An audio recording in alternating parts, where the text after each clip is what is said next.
भारतीय सेना के एयर डिफेंस मेजर्स जो कि हमने इंडियन एयरफोर्स के साथ मिलजुल कर तालमेल में लिए, उसके बारे में कुछ बातचीत करूंगा। इस विषय में मैंने कल भी कुछ टिप्पणी करी थी, लेकिन आज मैं इस युद्ध के अहम एस्पेक्ट के बारे में आपको थोड़ा और पर्सपेक्टिव देना चाहता हूं। हमें एयर डिफेंस ऑपरेशन सिंदूर के एयर डिफेंस की कार्रवाई को एक कॉन्टेक्स्ट में समझने की आवश्यकता है।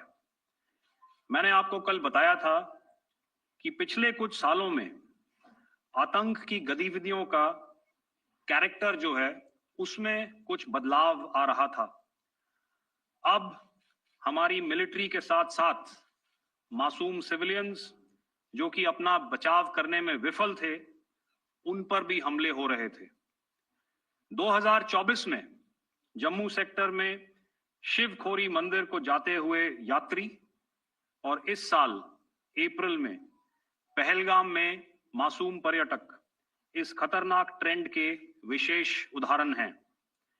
पहलगाम तक पाप का यह घड़ा भर चुका था।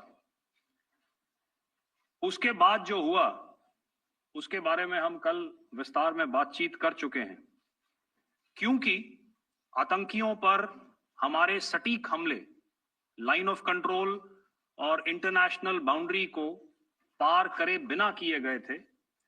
हमें पूरा अंदेशा था कि पाकिस्तान का वार भी बॉर्डर के उस पार से ही होगा। इसलिए हमने अपनी एयर डिफेंस की पूरी तैयारी पहले से ही कर ली थी। हमारी इन्वेंट्री में शामिल counter manned aerial systems, electronic warfare के साधन और एयर डिफेंस वेपन्स का इंडियन एयरफोर्स के इसी प्रकार के सिस्टम्स के साथ एक अनोखा मिश्रण किया गया। इसलिए आपने देखा कि जब जब पाकिस्तान एयरफोर्स ने हमारे एयरफील्ड्स और लॉजिस्टिक इंस्टॉलेशंस में 9 और 10 मई की रात को लगातार हमले किए, वो इस मजबूत एयर डिफेंस ग्रिड के सामने विफल हो गए। आपके सामने इस ग्रिड को एक तरीके से दर्शाया गया है। आप देख रहे हैं कि इंटरनेशनल बाउंड्री से कितनी layers, radars, counter unmanned aerial systems, उसके पीछे शोल्डर फायर्ड वेपन्स, हमारे विंटेज एयर डिफेंस वेपन्स जो कि काफी सालों से हमारी सेना में हैं। एयर मार्शल भारती ने भी उसके बारे में बात करी। और लास्ट में हमारे modern air defence weapon systems. तो कोई मौका नहीं था कि पाकिस्तान एयरफोर्स ये मल्टी टियर डिफेंस को पार करके पीछे हमारी एयरफील्ड्स या लॉजिस्टिक इंस्टॉलेशंस को टारगेट कर पाए। ये जो डायग्राम आप अपने सामने देख रहे हैं, ये मुझे एक इंसिडेंट की याद दिला रहा है। और मैं आपको इस उदाहरण के जरिए से एक ये एस्पेक्ट हाईलाइट करना चाहता हूं। जब मैं स्कूल में था तो तकरीबन मेरे ख्याल से ये 70 का दशक था और उस समय इंग्लैंड और ऑस्ट्रेलिया के बीच में, आज शायद क्रिकेट की बात भी करनी चाहिए क्योंकि मैं देख रहा था कि विराट कोहली ने टेस्ट क्रिकेट से रिटायरमेंट ले ली। कई भारतीयों की तरह वो मेरे भी फेवरेट क्रिकेटर हैं। तो 70 के दशक में ऑस्ट्रेलिया और इंग्लैंड की फेमस एशेज सीरीज चल रही थी और उस समय ऑस्ट्रेलिया के दो बहुत तेज गेंदबाज जो कि क्रिकेट हिस्ट्री में बड़ा उनका नाम है, जेफ थॉमसन और डेनिस लिली, उन्होंने अंग्रेजी बैट्समैन और उनकी बैटिंग लाइनअप को तहस नहस कर दिया था। और ऑस्ट्रेलियंस ने उस समय एक कहावत निकाली थी, that from ashes to ashes and from dust to dust, if Thomo don't get here, then Lily surely must. और अगर आप इस लेयर को देखें तो आप समझ जाएंगे कि मैं आपको क्या बताने की कोशिश कर रहा हूं। तो अगर आप सारे सिस्टम्स को पार कर भी गए तो आपको फिर भी एयरफील्ड या लॉजिस्टिक इंस्टॉलेशन या जो भी चीज को आप टारगेट कर रहे हैं उसमें पहुंचने से पहले कोई ना कोई इस लेयर्ड ग्रिड का सिस्टम जरूर गिरा देगा। जो दुर्दशा कल आपने पाकिस्तान एयरफील्ड्स की देखी और शायद आज भी एयर मार्शल भारती की प्रेजेंटेशन में, हमारी एयरफील्ड्स हर प्रकार से ऑपरेशनल हैं। यही नहीं, पाकिस्तान के ड्रोन्स और वेपनाइज्ड यूएवीज से की गई हमलावर कोशिशें भी इस ग्रिड के कारण नाकाम हुई और जो बचे कुचे ड्रोन्स थे उन्हें हमारे शोल्डर फायर्ड हथियारों से मार गिराया गया। मैं यहां पर अपनी बॉर्डर सिक्योरिटी फोर्स की भी सराहना करना चाहता हूं। उनके डायरेक्टर जनरल साहब से लेकर बॉर्डर पर तैनात बीओपी पर पहरा देने वाले आखिरी जवान भी हमारे इस अभियान में बढ़ चढ़कर शामिल हुए और बहुत बहादुरी से उन्होंने हमारा साथ दिया। उनके काउंटर अनार्म्ड सिस्टम्स भी हमारे इस मल्टी टियर्ड एयर डिफेंस ग्रिड का हिस्सा थे, जिसके कारण पाकिस्तान की नापाक हरकतों का विनाश किया गया। आपने सुना ही होगा, जब हौसले बुलंद हों तो मंजिलें भी कदम चूमती हैं।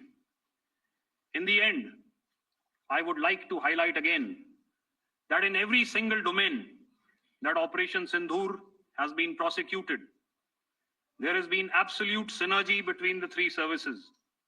Not only have we, in this endeavor, been fully supported by our government, departments, and agencies, I cannot here not mention our 140 crore countrymen that have stood behind us with their prayers and goodwill, urging and inspiring us to achieve our mission and objectives.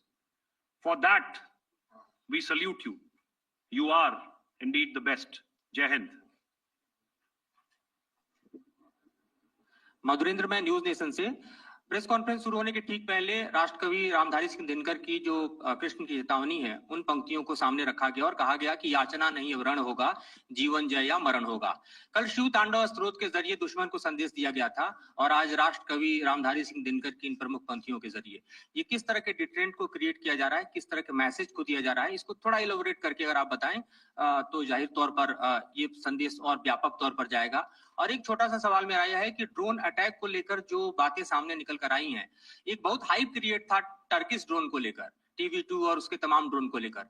ऐसा लगता है कि वो hype और overrated drone जो है वो भारत में धराशायी हो गया, एक मैसेज दुनिया को चला गया कि अब हाइब्रिड वॉरफेयर में इसकी औकात नहीं बची है। Okay, alright, okay, thank you. आपने क्या नाम बताया अपना और किस एजेंसी से हैं? न्यूज नेशन से। बहुत अच्छा लगा आपकी हिंदी सुनकर और हिंदी कविता सुनकर। तो मेरे कलीग ने अभी बताया, I think I mentioned yeah to be of Chinese origin. I would like to correct myself. The Yeeha drones are of Turkish origin. So that comes to your question. All right. चूंकि आपने शुरू किया श्री रामधारी सिंह दिनकर जी की कविता से, हमारे राष्ट्र कवि रहे हैं, और क्या संदेश दिया जा रहा है, तो मैं बस आपको रामचरितमानस की एक कुछ पंक्ति याद दिलाऊंगा, आप समझ जाएंगे। तो याद कीजिए वो पंक्ति जो है, विनय न माने जलधि जड़, भय 3 दिन बीत, बोले राम सकोप तब, भय बिन होए न प्रीत। तो समझदार के लिए इशारा ही काफी। और जहां तक ये ड्रोन, टर्किश ड्रोन्स का सवाल है, आपने देखा किस तरह के रेकेज यहाँ पे फोटोग्राफ्स हमने दिखाए हैं, चाहे वो टर्किश ड्रोन्स हो या और कहीं के भी ड्रोन्स हो।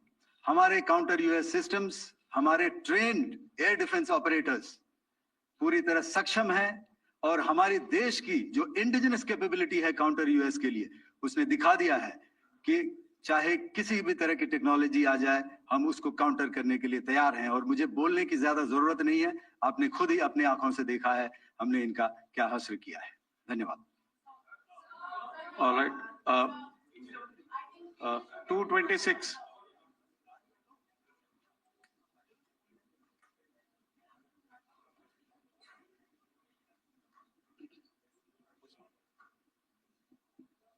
Sir, Aditya Raj called from TV9 Network. Yesterday, the DG ISPR came out with a press conference, and while you have been continuously providing satellite images and proofs, undeniable proof really, of the airstrikes that happened and the damage that is caused, there's no evidence coming in from the other side. What do you think is there? Are they trying to bluff their people? Are they trying to build some kind of a propaganda for the anger that domestically is there in Pakistan? And secondly, related question, you mentioned Jaish-e-Mohammed and Lashkar-e-Toiba terrorists. The brother of Maulana Masood Azhar, Rauf Asghar, who was killed. Pakistan DG ISPR is trying to build a propaganda where he's saying that Lashkar-e-Toiba, Rauf from Lashkar-e-Toiba was at the entire funeral, but he's saying that he's alive, and they're trying to confuse the people because the two names are similar. The Jaish chief, who's the brother of Maulana Masood Azhar, and the Lashkar guy who was with the Pakistan army at the funeral. So could you clarify what has really happened? Because there is a lot of propaganda and information warfare happening from the Pakistan side. Thank you. I think the first part of the question you have answered yourself. I need not delve more on it. Why they are doing what they are doing, information is not forthcoming from there. Obviously, that is expected, and they would do whatever it takes to assuage their people and minimize whatever information about the damage comes out. Here, I would like to clarify, as I said yesterday, our fight is with the terrorists. Our fight is not with the Pakistan military or Pakistan civilians. So that is very clear, and we are very clear in our targeting.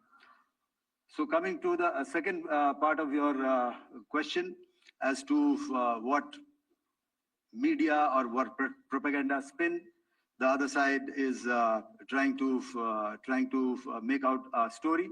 Well, it is for them to answer, and it really is not a military question for us to answer here. We've done our job. We have done what we are expected to do, and that is it.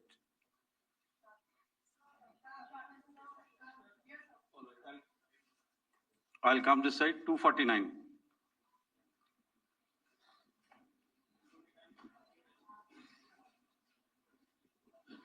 Sir, मैं पूनम पांडे हूँ Navbharat times से। पाकिस्तान ने जो press conference की थी उसमें एक sentence उन्होंने यूज किया था कि this is new art of war. तो हम सब ने देखा, शायद पहली बार देखा कि किस तरीके से आसमान में दोनों एयरफोर्स के एयरक्राफ्ट थे। क्या आप बता सकेंगे, क्योंकि हम जो लगातार जब कवर करते हैं हम देखते हैं 2016 में के बाद ड्रोन का जो पूरा वॉरफेयर में रोल है वो दिखा था, तो हमने भी वो दिखाया। और किस स्तर की ये वॉर थी, अगर थोड़ा आप क्लैरिटी दे सकें कि कितने एयरक्राफ्ट उनके इन्वॉल्व थे, लगभग कितने हमारे थे, क्या इसे अब तक का सबसे बड़ा जो जंग हुई है आसमान में वो कहा जा सकता है, और ड्रोन के रोल पे थोड़ा और ज्यादा, क्योंकि 2016 के बाद जिस तरीके से बढ़ा है। देखिए, जैसा मैंने कल कहा था कि इस लड़ाई के डिटेल्स अभी हम शेयर नहीं कर सकते हैं, क्योंकि इसमें काफी कुछ ऑपरेशनल डिटेल्स होंगे। कितने जहाज थे दोनों तरफ से, किस तरह की लड़ाई हुई, these are questions of technical details which we may not be able to share firstly, and which we may not be able to share to explain to you the way it needs to be explained. Suffice to say कि yes, ये एक दूसरी तरह का warfare था, and it is bound to happen. हम लोग पिछली लड़ाई, अगली जो कभी भी लड़ाई होगी, भगवान करे ना हो, लेकिन अभी यदि हुई तो ये पिछली लड़ाई की तरह नहीं होगी। हर एक लड़ाई जो है अलग तरीके से लड़ी जाती है, और टेक्नोलॉजिकल एडवांसमेंट्स हो रहे हैं। हम भी उस एडवांसमेंट्स के हिस्सा हैं, हमारे एडवर्सरीज भी हिस्सा हैं। So it is a cat and mouse game, and you have to be ahead of the curve to beat your adversary. So that is what is going to happen. So if you ask, was this different? Was this engagement different? Definitely it was different. And a lot of new aspects have come out, but we were prepared for it. We were trained for it, and we were equipped for it. That is the only aspect that I can share with you at this time. Thank you. Ladies and gentlemen, the last question, 161.